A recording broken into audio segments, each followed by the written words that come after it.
Oke, kita mulai aja untuk materi Ruiji Cloud Pro Design ya. Ini untuk topik pada pagi hari ini, webinarnya terkait tentang Ruiji Cloud versi Pro. Jadi untuk Ruiji Cloud sendiri saat ini sudah ada 3 versi ya. Yang pertama itu Ruiji Cloud biasa, mungkin ini yang secara umum teman-teman pakai semua. Lalu ada Ruiji Cloud versi Pro dan juga ada Ruiji Cloud versi ISP. Untuk penjelasannya nanti akan ada di slide selanjutnya. Kita mulai.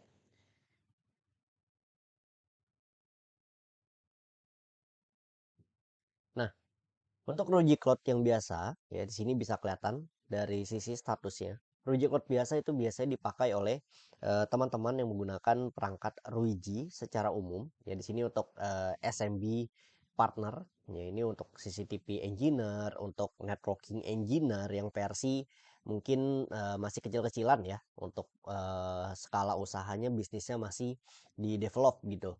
Nah, ini kita bisa pakai Ruiji Cloud versi biasa yang gratis tanpa ada batasan perangkat. Ya, ini biasanya teman-teman udah tahu semua. Lalu yang kedua, di sini ada Ruiji Cloud versi Pro.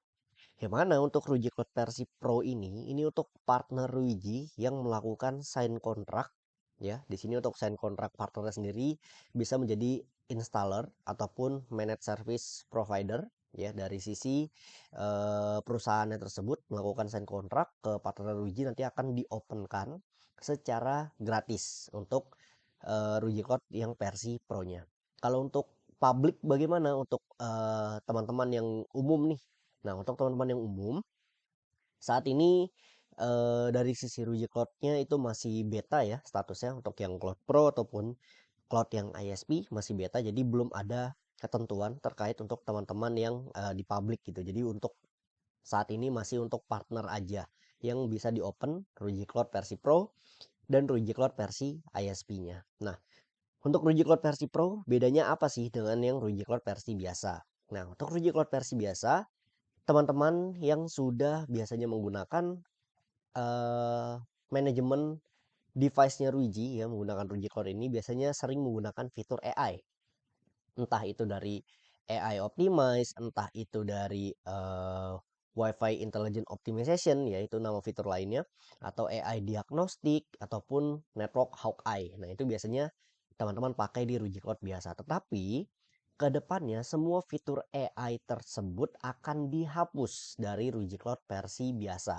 Nantinya akan dipindahkan ke Ruiji Cloud yang versi Pro. Jadi fitur optimize channel Wi-Fi-nya pun akan mendapatkan update di versi Pro-nya ini menjadi versi 3, yang mana untuk optimasi tersebut kita lebih advance lagi, lebih dalam lagi terkait scanning wireless interferensi yang ada di sekitar untuk akses poinnya ataupun optimalisasinya sudah ditingkatkan lagi dengan bantuan AI. Nah, lalu ada yang terakhir Ruiji Cloud versi ISP. Nah, bedanya apa Ruiji Cloud versi ISP ini dibandingkan Ruiji Cloud versi biasa dan yang Pro? Bedanya di Ruiji Cloud versi ISP kita bisa melakukan batch konfigurasi. Ya mungkin teman-teman ada yang memiliki banyak project ya, seperti ISP kecil-kecilan, banyak project atau banyak cabang untuk projectnya tersebut. Nah, kita bisa melakukan perubahan konfigurasinya tersebut cukup menggunakan template konfigurasi aja kalau di Cloud ISP. Ya, jadi kita nggak perlu memanage perangkatnya dengan masuk ke projectnya masing-masing satu persatu untuk merubah konfigurasi yang sama. Misal ada klien yang membutuhkan perataan nih dari sisi password project, password SSID, ya, atau nama SSID-nya itu mau diratakan semua, passwordnya disamakan semua. Nah, di Reject Cloud yang versi biasa atau yang versi Pro saat ini itu masih harus masuk ke projectnya satu persatu untuk merubah semua password terkait project yang diinginkan. Sedangkan kalau di Reject Cloud versi ISP kita bisa melakukan batch konfigurasinya. Ya, jadi kita bisa bikin template konfigurasi aja yang sama semuanya lalu kita deploy ke seluruh project yang diinginkan. Jadi itu bedanya. Nah, di sini untuk versinya sendiri ya. Saat ini untuk Ruiji Cloud yang biasa itu ada di versi 9 ya. Semua perangkatnya Ruiji ataupun perangkatnya Ri bisa di-manage menggunakan Ruiji Cloud yang default ya, atau Ruiji Cloud yang biasa. Lalu untuk yang SMI ya, ini untuk barang-barang SMI-nya Ruiji ataupun SMI-nya RI itu bisa mendapatkan fitur tambahan yaitu fitur AI-nya di Ruiji Cloud versi Pro. Nah, untuk Ruiji Cloud versi Pro ini gratis untuk para partner yang sudah sign kontrak ya dengan Ruiji. Tetapi untuk para teman-teman yang di publik, yang di umum, saat ini masih belum ada ketentuan apakah bisa diopenkan ataupun tidak. Nah, mungkin kalau kemarin kita ada kayak suatu event gitu, ID NOC namanya, pertemuan untuk seluruh network engineer dari seluruh Indonesia ya, dari seluruh bagian di Indonesia. Nah, di sana ada beberapa teman-teman dari publik yang mendapatkan kesempatan untuk di-open akunnya untuk mencoba Ruiji Cloud versi Pro dan juga Ruiji Cloud versi ISP-nya. Jadi teman-teman yang mungkin ya melihat ada event-event tertentu dari Ruiji bisa juga join gitu. Event offline bisa juga join, mungkin ada kemungkinan nantinya bisa mendapatkan kesempatan untuk diopenkan akun Ruiji Cloud versi Pro-nya ataupun Ruiji Cloud versi ISP-nya tersebut. Nah, kalau yang ISP ini lebih ke arah perangkat-perangkat kayak home wifi, ya karena untuk yang Ruiji Cloud ISP ini ya kita memanage lebih ke arah sebagai mini ISP ya atau Internet Service Provider yang memberikan layanan internet ke rumah-rumah mungkin ya di sekitar daerah kita ataupun ke tetangga kita gitu. Jadinya kita biasanya menggunakan perangkat yang kecil-kecil kayak home wifi aja. Nah, supaya apa? Supaya memudahkan kita dalam proses konfigurasi, makanya bisa melakukan batch konfigurasi. Untuk SME perangkat ini ya, untuk SME device itu nanti akan ada penjelasannya di slide berikutnya apa aja tipenya. Lalu untuk yang Reject versi Pro ini itu juga bisa dimasukkan oleh perangkat SMB. Ya, jadi ada perangkat SMB, ada perangkat SME. SMB small medium business, SME itu small medium enterprise. Nanti perangkatnya bisa dimasukkan antar masing-masing cloud tersebut. Ya. Jadi untuk perangkatnya bisa dimasukkan ke Ruiji Cloud versi Pro untuk perangkat SMB, tetapi fitur AI-nya nggak bisa dipakai. Ya, cuman bedanya itu aja. Kalau fitur umum yang sama dengan Ruiji Cloud versi biasa itu bisa dipakai. Oke. Nah, ini juga untuk pemberitahuannya ya. Di sini untuk AI heatmap, ya di sini AI heatmap yang masih versi 2. Kalau di Ruiji Cloud versi biasa, jadi kita bisa bikin heatmap ya, heatmap tersebut buat melihat pancaran sinyal di denah lokasi yang akan kita lakukan instalasi. Kita bisa membuat pancaran sinyalnya. Tetapi kalau di Ruiji Cloud versi Pro itu sudah ditambahkan ya lebih presisi lagi untuk fiturnya, untuk pancaran sinyal lebih presisi lagi. Lalu juga sudah support untuk dibuatkan 3D system nantinya yang akan dirilis di akhir tahun ini. Ya, jadi akan support model 3D ya, jadi kayak ada bangunannya gitu, nanti itu juga support di Ruiji Cloud versi Pro. Nah, lalu untuk Ruiji Cloud ISP ini juga sama, masih menggunakan yang sama versinya seperti Ruiji Cloud yang biasa. Nah, next untuk AI optimization ya di Ruiji Cloud versi biasa, di sini baru base version aja atau versi awalnya aja yang minimalis lah fitur dari optimalisasinya. Sedangkan untuk yang Ruiji Cloud versi Pro lebih advance lagi, lebih banyak lagi fitur dari optimalisasi channel Wi-Fi-nya tersebut. Nah, ini juga sama di Ruiji Cloud yang versi ISP. Ya, ini tipenya berdasarkan projectnya nanti ya.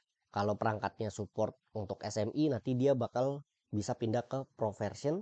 Kalau misalnya perangkatnya SMB, ya dia bakal pindahnya ke yang base versionnya atau versi awalnya. Lalu batch konfigurasi, nah ini yang berbeda ya. Di Ruiji Cloud ISP kita bisa batch config untuk seluruh project. Sedangkan Ruiji Cloud biasa dan Ruiji Cloud versi Pro hanya untuk SD-WAN aja. Jadi untuk project SD-WAN baru bisa melakukan batch konfigurasi. Nah, next ada network Hawkeye ini untuk mengecek kualitas koneksi lokal perangkat kita ya. Handphone, laptop, CCTV dan sebagainya itu semua kualitasnya dicek, channel interferensi, roaming semuanya bakal dicek dari network Hawkeye ini. Ini nanti di Ruiji Cloud versi Pro aja ya untuk fiturnya. Sedangkan di Ruiji Cloud versi biasa dan Ruiji Cloud ISP itu nggak ada. Lalu juga ada IT Health Dashboard, ya ini untuk melihat dashboard monitoring dengan versi yang lebih baru lagi, ya yang ada cuma di Ruiji Cloud versi Pro-nya. Lalu untuk SD1 nanti akan mendapatkan upgrade di Ruiji Cloud versi Pro, ya bisa melakukan one bonding, jadi bisa melakukan load balance untuk SD1-nya. Lalu juga untuk traffic steeringnya, ya atau mengarahkan traffic misal dari user yang mengakses Facebook lewat One1 misalnya, itu bisa kita arahkan ke One1, atau YouTube ke One2 itu juga bisa kita arahkan. Itu nantinya supportnya di akhir tahun kemungkinannya akan diupdate. Dan yang terakhir Open API. Jadi kalau ada teman-teman yang kebutuhannya memerlukan API dari Ruiji, ya ini support Open API di Ruiji Cloud versi Pro dan Ruiji Cloud versi ISP.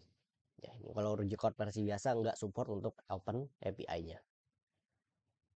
Nah, ini beberapa fiturnya yang kesimpulan dari yang tadi, ya kita AI Network Optimization atau WIO, Wireless Intelligent Optimization itu sudah versi 3. SD1 juga support, ini sama ya seperti Ruiji Cloud versi biasa.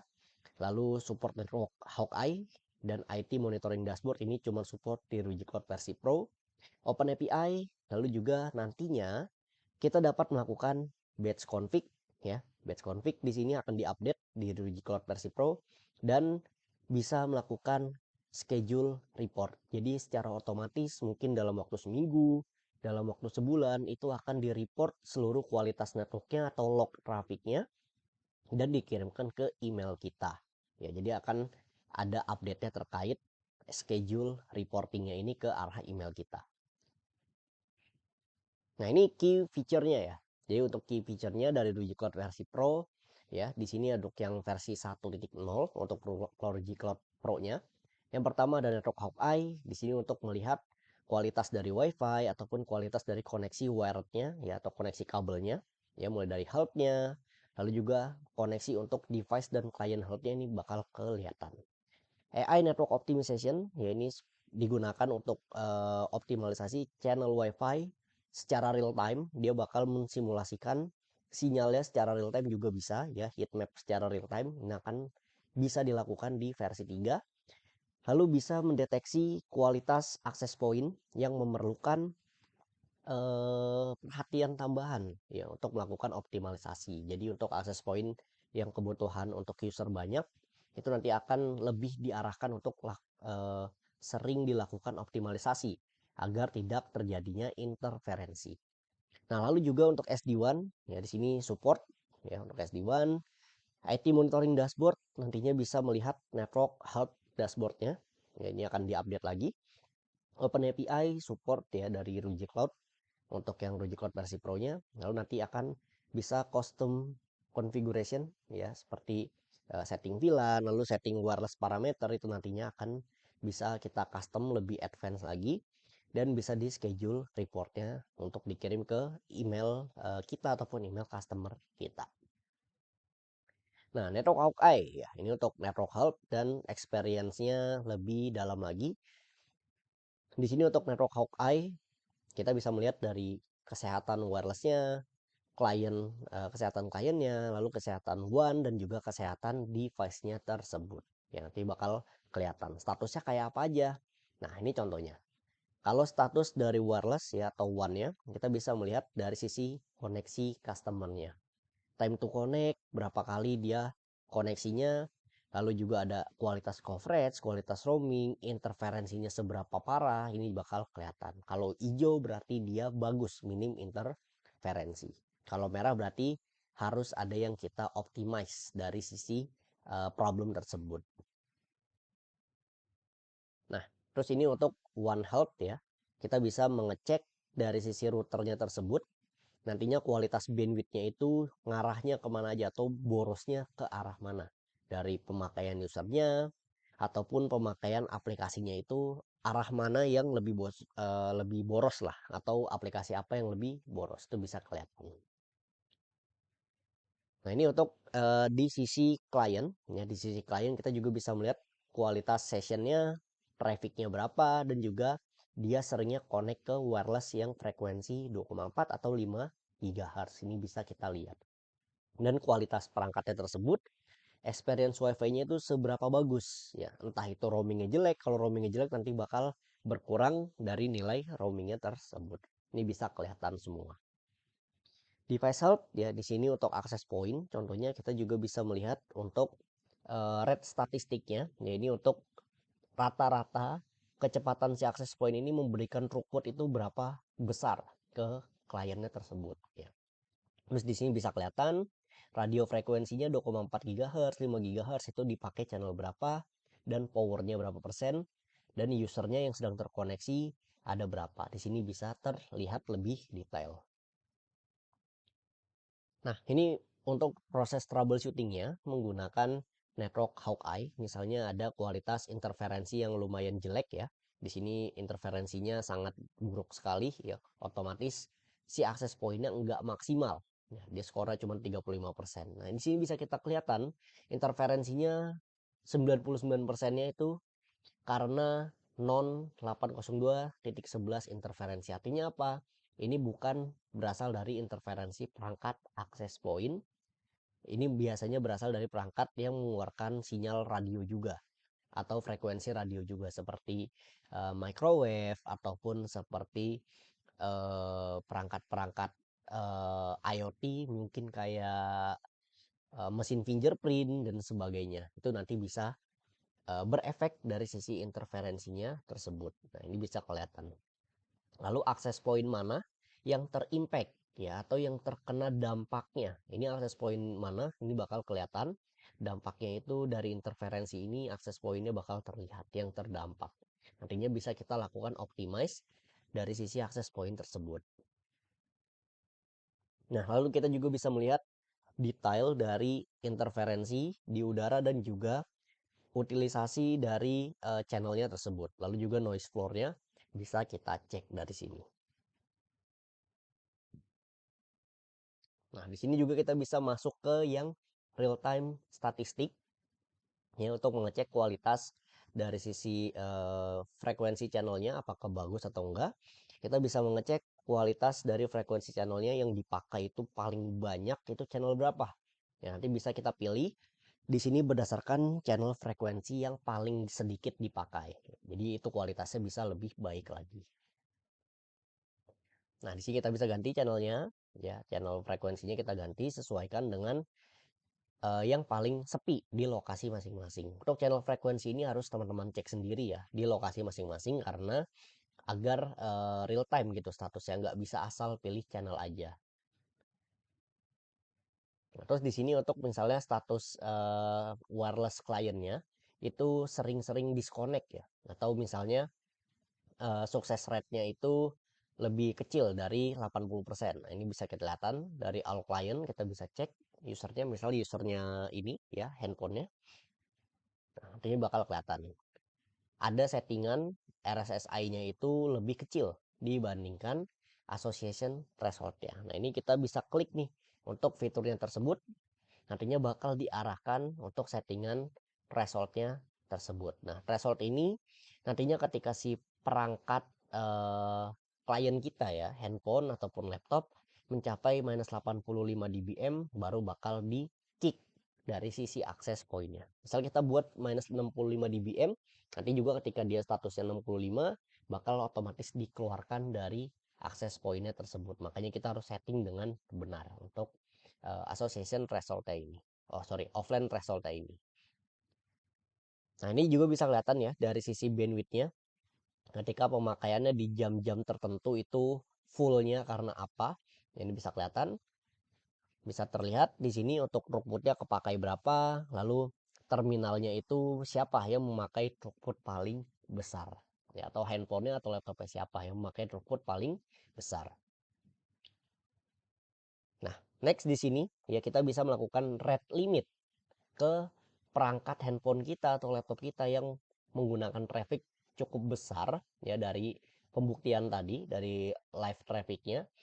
Di sini kita bisa melakukan limitasi untuk kecepatan dari perangkat tersebut ya. Kita custom limit lalu kita buat aja limitasi mungkin kayak 10 mega ataupun 5 mega dan sebagainya supaya menahan si pengguna tersebut ya agar tidak lebih boros lagi dalam penggunaan bandwidthnya. Nah, ini untuk keseluruhan penjelasan dari masing-masing status ya yang ada di AI, di network Hawkeye-nya. Di sini kalau Wireless Association-nya bermasalah, biasanya terkait autentikasi, enkripsi autentikasi juga sama, ini terkait autentikasinya yang gagal connect. Lalu untuk internet service-nya kalau jelek biasanya ada masalah terkait DHCP server, IP list dan sebagainya. Association-nya jelek. Nah, ini biasanya terkait dari settingan tadi ya, yang RSSI lower ataupun ada klien yang kena block ataupun kliennya tersebut nggak support tipe enkripsinya. Mungkin kayak supportnya cuma tipe-tipe jadul kayak WPA biasa, nggak support sampai WPA 2 atau WPA 3. Nah, itu juga bisa jadi pengaruh association-nya jelek. Nah, terus ada juga yang enkripsi authentication. Ya, ini biasanya masalah terkait 802.1x protokol. Lalu passwordnya salah ya, password wifi-nya salah dia masukin, itu biasanya ntar terpengaruh dari enkripsi autentikasinya, ntar bakal statusnya jelek. Lalu juga ada internet service-nya, kalau misalnya jelek biasanya IP address-nya nggak mau dikasih ya, atau si kliennya tersebut nggak dapat IP address. Nah, terus yang terakhir ada abnormally ya, kalau disconnect-nya sering disconnect gitu kliennya, bisa jadi karena low RSSI atau ada konfigurasi yang keganti. Nah, next di sini untuk dari segi coverage ya, kalau misalnya problemnya dari coverage, biasanya pengaruhnya itu dari sinyal yang lemah ataupun kualitas dari uplink dan downlinknya ini jelek. Nah, ini bisa kita cek juga problem selanjutnya itu karena apa biasanya. Sinyal quality ya, ini untuk kualitas roaming, biasanya dari kualitas sinyalnya yang cukup jelek, nanti efeknya kliennya sticky, dia nggak mau pindah ya atau nggak mau roaming. Lalu juga ada kestabilannya yang kurang bagus ya, ini biasanya kasusnya biasanya untuk fast roamingnya nggak diaktifkan atau gagal fast roamingnya, device handphonenya itu atau laptopnya nggak support untuk melakukan fast roaming, ataupun latensinya tinggi. Ini juga bisa berefek ke sisi kualitas roamingnya tersebut.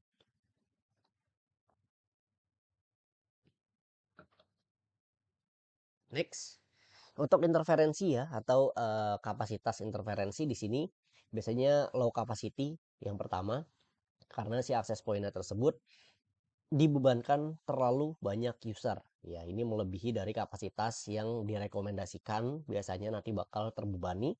Ataupun interferensi bisa terjadi karena akses point lainnya ataupun karena perangkat non akses point ya, atau non 802.11. Throughput ya ini bermasalah bisa jadi karena perangkat kliennya, handphonenya itu nggak support atau kurang dari WiFi 4 malahan untuk protokol WiFi-nya ya. Ataupun dia nggak support untuk MU-MIMO ya, jadi cuma support untuk single stream aja. Ini problem dari sisi throughputnya juga nantinya. Oke, yang terakhir ya, di sini untuk dari anomaly detection, ya ini biasa berlaku dari DNS, bandwidth, ya ini yang efeknya. Nanti bakal terdeteksi dari DNS, misalnya ada anomali, itu nanti bakal membuat anomaly detectionnya itu tinggi ya skornya. Lalu ada data insight, ya di sini data insight bisa terlihat dari application traffic, egress traffic ini maksudnya traffic ke internet ya, lalu data dari sistem perangkatnya, CPU, memori, lalu juga session dari portnya ataupun user sessionnya tersebut. Nanti bakal terlihat kualitasnya. Nah, sini kita next. Kita masuk ke AI Network Optimization. Jadi bedanya apa dengan yang versi pendahulunya ya. Untuk versi awal, versi 2 dia tidak ada yang namanya AI involvement atau optimize dari AI-nya secara real time ya, dia nggak bisa men-analyze data trafficnya secara real time. Lalu juga eh dia hanya bisa secara real time menganalyze data traffic. Dia untuk data historikalnya nggak membaca terlalu banyak data ya, jadi cuman membaca dikit aja data historikalnya. Yang mengakibatkan apa? Yang mengakibatkan kualitas optimalisasinya itu kurang bagus. Sedangkan di versi yang ketiga, di Rugicode versi Pro, ya network optimization ini sudah diberikan teknologi AI, yang mana AI-nya ini dapat membuat perbedaan yang sangat besar Karena apa? Karena dia mendeteksi dari data historikalnya dulu atau data riwayat terlebih dahulu dari sisi klien, misalnya susah connect atau gimana, lalu kualitas interferensinya mulai dari beberapa jam yang lalu ataupun beberapa hari yang lalu itu nanti bakal dicek datanya agar dia bisa mengoptimize dengan lebih baik lagi. Akurasinya tersebut untuk optimalisasinya sudah di enhance lagi, sudah diperbaiki lagi, ditingkatkan lagi agar bisa melakukan optimalisasi secara akurat ya, bahkan di bukan jam aktif kerja gitu. Biasanya kalau kita mau akurat melakukan optimalisasi channel, kita harus melakukannya di jam kerja. Malahan ya, walaupun itu mengganggu kualitas networknya, tapi ya itu harus kita lakukan di saat itu. Karena apa? Karena ya sedang full-fullnya, sedang aktif-aktifnya seluruh perangkat yang mengakibatkan interferensi tersebut. Ya, jadi sedangkan kalau kita pakai optimalisasi yang versi 3 kita bisa melakukannya di non peak hours atau artinya di jam-jam kosong karena dia akan membaca seluruh data riwayatnya terlebih dahulu. Lalu kita support untuk memilih beberapa akses point yang harus kita lakukan optimalisasi dan tidak semua akses point itu harus kita optimalisasi gitu. Kalau yang versi dulu, ya kita sekali klik optimalisasi seluruh akses pointnya bakal terimpact ya atau terdampak. Sedangkan kalau di sini kita bisa melakukan pemilihan seleksi beberapa akses point aja yang mau kita lakukan optimalisasi. Lalu juga untuk resultnya, ya untuk resultnya sendiri itu bakal lebih detail lagi, ya yang diimprove apa itu nanti bakal penjelasan lebih detail lagi. Dan di sini juga sudah support untuk auto improvement. Jadi akan ada algoritma AI-nya yang melakukan optimalisasi secara terus-menerus ya. Ketika keadaannya tentang sedang ramai orang, sedang ramai yang terkoneksi ataupun interferensinya sedang besar dan di saat interferensinya sedang tidak besar. Ini akan secara otomatis ya AI-nya itu akan mendeteksi skenario-skenario tersebut. Nah, ini contohnya kita support juga untuk melakukan real time heat map. Ya, jadi teman-teman, setelah kita deploy perangkat akses pointnya di lokal network tersebut, ya, nanti bisa kita lakukan real time heat map, kita upload heat mapnya di Ruji Cloud versi Pro. Setelah itu nanti bakal digambarkan pancaran dari masing-masing akses point tersebut itu seberapa bagus. Ya, hijau bagus, merah berarti jelek gitu. Nah, terus ini untuk optimalisasinya sudah di enhance lagi ya, enhance lagi ya mulai dari roaming, coverage, interferensi ini lebih diperbaiki lagi untuk kualitas optimalisasinya. Lalu untuk identifikasi akses point ini juga bisa secara otomatis ya. Dia memilih akses point mana nih yang sering terjadi interferensi atau akses point mana yang usernya itu banyak. Itulah yang nantinya akan diprioritaskan untuk dilakukan optimalisasi. Karena biasanya kalau usernya banyak, otomatis sering terjadi interferensi. Kalau interferensi, ada banyak user yang kadang gagal connect ke akses pointnya. Kayak dia connect tapi nggak dapat IP, ataupun bahkan dia nggak bisa connect sama sekali gitu ke akses pointnya tersebut. Dan kita juga bisa melakukan dynamic optimalisasi ya. Ini yang secara AI ya, ini secara AI ketika ada channel yang kosong ya, itu bakal secara otomatis bakal ditempatin ya untuk meminimalisasi interferensinya tersebut. Nah, kita ngaksesnya ada di bagian sini ya, AI optimization ini masih beta ya, tetapi ini udah versi yang tiganya, ini ada di Cloud versi Pro. Jadi tampilan dashboardnya pun dia gambar warnanya itu berbeda. Kalau yang biasa warna biru, yang Pro ini seperti biru gelap gitu, ya, hampir ke warna hitam.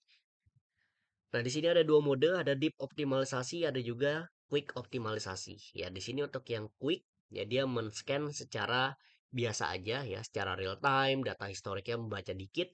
Sedangkan kalau yang deep optimalisasi dia membaca seluruh data historiknya, interferensi keseluruhan perangkat ya yang akses point ataupun yang non akses point ya semuanya dibaca secara detail datanya ya di scanning seluruh wireless interferensinya dan prosesnya ya mungkin sedikit lebih lama dibandingkan yang quick optimalisasi.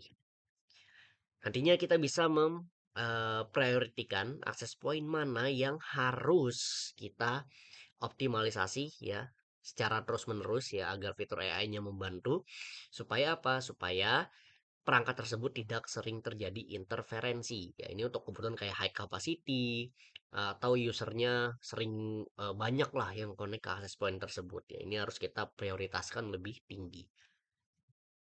Nah, nantinya bakal dilakukan analyze ya berdasarkan data historiknya dulu, data riwayatnya dulu, lalu juga bakal di scanning seluruh radio frekuensi yang ada di sekitar, mau itu dari access point, mau itu dari external source-nya atau sumber dari perangkat-perangkat selain access point tersebut.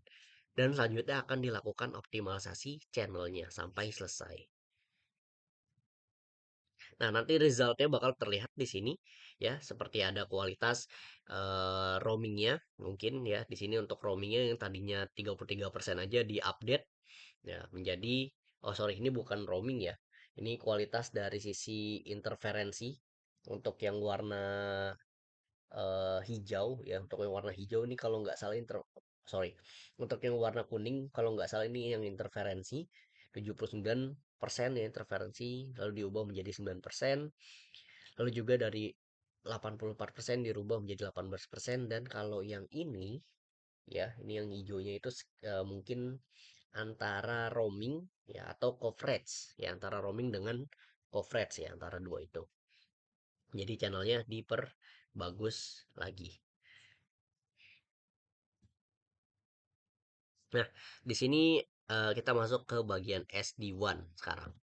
Untuk SD-WAN sendiri ini saat ini ya sudah berbayar tapi masih ada versi gratisnya. Jadi untuk gratisnya itu hanya 3 site atau satu HQ kayak gini, satu HQ, dua cabang. Ya, ini masih gratis ya, teman-teman.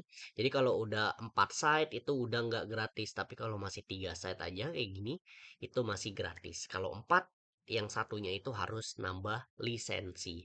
Untuk lisensinya sendiri mungkin harganya sekitar 10% ya dari harga barangnya itu kurang lebih sekitar segitu. Lalu juga untuk kelebihannya SD-WAN-nya Rigi atau SD-WAN-nya Ruiji ini dibandingkan kompetitornya. Yang pertama itu low cost networking. Yang mana budgetnya itu tidak terlalu besar ketika kita menggunakan SD-WAN-nya Rigi ini. Karena apa?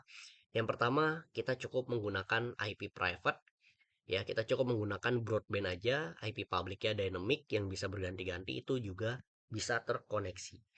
Yang selanjutnya di sini support bypass mode ataupun router mode ya, jadi kita nggak perlu menggantikan router existing yang sudah ada di project tersebut. Ya, kita cukup pakai bypass mode aja. Support berbagai macam tipe topologi, hub and spoke, mesh ataupun hybrid ya. Di sini untuk hub and spoke berarti misalnya kayak dari HQ cabang A, HQ cabang B. Nah, kalau mesh HQ ke cabang A ke cabang B, cabang B ke HQ lagi. Itu jadi saling terkoneksi semuanya kalau mesh. Kalau hybrid gabungan dari hub and spoke dan juga meshnya tersebut. Nah, lalu juga untuk koneksi WAN-nya ya, untuk WAN-nya sendiri uplink-nya ini bisa lebih dari satu dibandingkan tradisional VPN yang kita harus menentukan satu uplink aja yang memiliki IP public static untuk melakukan koneksi VPN. Sedangkan kalau SD-WAN dia bisa otomatis file over dari WAN-nya. Jadi ketika kualitas koneksinya putus ataupun kurang bagus, otomatis berganti ke ke koneksi WAN yang lebih bagus lagi dari sisi latensinya. Nah, lalu support zero touch provisioning, kita mau setting-setting seluruhnya, cukup buat template konfigurasi aja, lalu kita upload serial number perangkat routernya tersebut. Jadi nggak perlu kita konfigurasi perangkatnya satu per satu. Nah, kita cukup upload aja perangkatnya tersebut ya, serial numbernya berdasarkan format Excel, lalu kita buat format konfigurasinya atau template konfigurasinya nanti semuanya bakal terubah ketika terkoneksi ke dalam internetnya. Selanjutnya, untuk manajemennya berdasarkan cloud, bisa kita lihat untuk dashboardnya tersebut ya, bisa kelihatan. Lalu kita juga bisa memonitoring kualitas koneksinya. Bagus, jelek, ataupun ada alarmnya nanti ketika ada abnormal dari sisi networknya tersebut. Nah, ini untuk topologinya ya. Nah, ini contoh gambarannya ya, kita nggak perlu pakai IP public static ya secara wajib ya, itu nggak perlu pakai IP public static, ini opsional aja. Ini jadi berbeda dengan VPN yang biasa. Lalu juga nggak perlu kita menyewa server VPN gitu karena sudah gratis dari Ruiji untuk 3 site. Nah, di sini untuk Anylink ya kita cukup pakai private IP ya, yang mana untuk tunnelingnya dia akan diarahkan ke cloud terlebih dahulu. Ke cloud terlebih dahulu untuk pertama kali. Ketika tunnelnya sudah terbentuk, tunnel SD-WAN dari HQ ke cloud lalu ke cabang, maka dia otomatis bakal peer to peer. Jadi cloudnya sudah tidak ikut campur tangan lagi kalau sudah terbentuk tunnelingnya. Kalau IP publicnya terganti gimana? IP publicnya terganti, dia bakal mengirim data lagi ke Ruiji Cloudnya. Ruiji Cloudnya bakal mengirim data lagi ke cabangnya dan mereka akan dibuatkan tunnel baru lagi. Jadi prosesnya seperti itu, makanya nggak perlu IP public static. Lalu ini contoh gambaran topologinya yang tadi hub and spoke, mesh sama yang hybrid ya. Nah, lalu ini untuk kualitas visual monitoringnya ya. Di sini kita bisa melihat dari monitoring site-nya ada 4 contohnya. Lalu ini untuk daerahnya, teman-teman harus pointing manual ya, harus diarahin manual, didetikin manual. Karena kan perangkatnya nggak ada GPS-nya. Jadi teman-teman arahin manual, perangkatnya ada di lokasi di daerah mana. Kita bisa melihat utilisasi WAN-nya.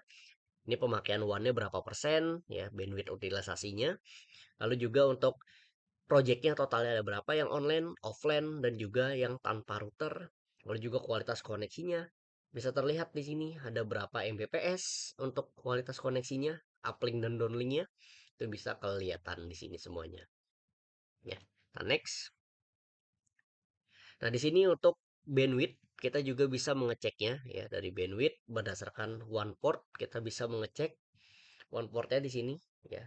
Ada speed detailnya ya, bisa kita kelihatan. Lalu di sini untuk kualitas eh, koneksinya, misalnya delaynya 13 milisecond ya. Ini jauh lebih cepat dibandingkan menggunakan tradisional VPN. Ya, sini bisa kelihatan. Nah, ini untuk contoh batch konfigurasi ya, kita bisa menselect atau memilih seluruh project yang kita punya kayak gini. Lalu kita lakukan batch konfigurasinya. Kita buat template konfigurasinya, kita mau misal setting apa, setting nama password project, setting VLAN ataupun setting blokir aplikasi dan website. Nah, ini kita tinggal buat aja templatenya, lalu kita terapin ke seluruh network yang tadi kita pilih atau seluruh project yang tadi kita pilih. Nah, ini untuk monitoring dashboard yang terbaru di versi Ruiji Cloud versi Pro-nya ya. Nah, namanya adalah Air View Network Health Dashboard. Jadi tampilannya seperti modern gitu.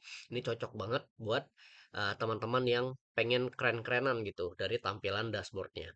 Di sini kita bisa melihat jumlah total device-nya ya, ada gateway, switch, access point dari seluruh perangkat yang kita punya di satu akun. Seluruh kualitas koneksinya di sini juga bisa kita lihat ya internetnya. Nah, ini bisa kelihatan. Oke. Ya, lalu di sini juga bisa kita lihat untuk top 10 AP-nya, ya ini AP dengan nama apa, yang online usernya berapa persen dari jumlah total user, lalu juga ada trafficnya. Di sini juga ada application-nya, yang paling besar itu pemakaian bandwidth-nya itu siapa, ada usernya yang sedang online ada berapa, security user, lalu juga ada smart client ini kayak CCTV. Ya, sini bisa kelihatan nantinya dari kameranya misalnya. Nah, ini bisa kelihatan. Dan di sini di bagian bawah ada smart client, ini maksudnya IoT kayak lighting atau lampu ya, lampu IoT, AC, pintu, intercom dan sebagainya. Nah, ini untuk yang SD-WAN-nya. Jadi ada dua mode, dia ada mode terang, ada juga mode gelap. Nah, sini untuk yang mode gelapnya, misalnya tampilan SD-WAN-nya, ini juga sama ya. Ini untuk one port, kita bisa melihat kualitasnya ya. Ini rata-rata speednya berapa, lalu DNS-nya, delay-nya berapa, ini bisa kelihatan. Nah, sekarang kita masuk ke Cloud Open API. Ini materi terakhir ya sepertinya. Untuk Ruji Cloud, dia support Open API ya untuk integrasi mengikuti kebutuhan customer tersebut. Nanti bisa kita lakukan konsultasi terlebih dahulu untuk kebutuhan API-nya untuk apa. Lalu juga untuk customizable configuration ya, kita bisa melakukan konfigurasi yang bisa di custom. Ini contohnya kalau kita mau setting DHCP ya, ini bisa kita setting DNS servernya, lalu kita pakai option 43, 138 atau 150, ini bisa kita custom ya. Kalau dulu kita aktifkan DHCP ya udah nggak ada option untuk 43, 38 dan sebagainya. Lalu kita juga bisa melakukan adjustment ya ketika sudah kita buat konfigurasinya kayak gini. Kita mau langsung edit dari sini bisa. Kalau dulu itu nggak ada opsi untuk yang editnya seperti ini. Ini kedepannya nanti akan support di Record versi Pro-nya. Nah, lalu di sini juga ada kalau kita mau ngedit dari sisi parameter channel interferensi ya atau channel frekuensi, di sini bisa kita lihat ya. Ini bakal di adjust powernya dari 11% ke 46%. Kalau masih belum cocok menurut kita bisa klik edit dan kita bisa adjust manual. Nah, ini bisa kelihatan juga. Nah, lalu selanjutnya untuk customizable schedule report ya. Ya, reportingnya bisa kita jadwalkan. Yang mana kalau dulu kita cukup network report sekali klik dan reportingnya sudah terbentuk. Nah, sedangkan nantinya itu kita bisa support untuk waktunya di custom tiap berapa minggu atau tiap berapa bulan itu nanti bisa kita kirimkan reportingnya ke arah email kita berdasarkan PDF ataupun format lainnya itu CSV. Dan apa yang mau kita reporting ya, traffic WiFi, WiFi client activity, active portal ataupun SSID-nya. Ini bisa kita optimalisasi dari sini. Nah, ini untuk yang waktunya ya, kita bisa custom.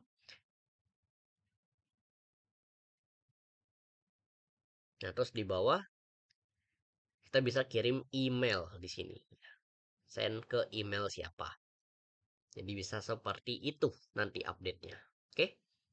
Nah, untuk teman-teman materinya sudah selesai, tapi teman-teman jangan berhenti dulu ya. Kita akan melakukan demo konfigurasi ya. Untuk demo konfigurasinya nanti setelah kita lakukan Q&A ya. Kalau teman-teman ada pertanyaan ataupun ada case yang mau ditanyakan itu bisa diinfokan aja melalui kolom komentar ataupun bisa langsung open mic aja. Ini saya tunggu untuk Q&A-nya dulu sambil saya menyiapkan untuk demo konfigurasinya. Jadi teman-teman diharapkan sudah mendownload aplikasi Ruiji Ri-nya tersebut. Oke?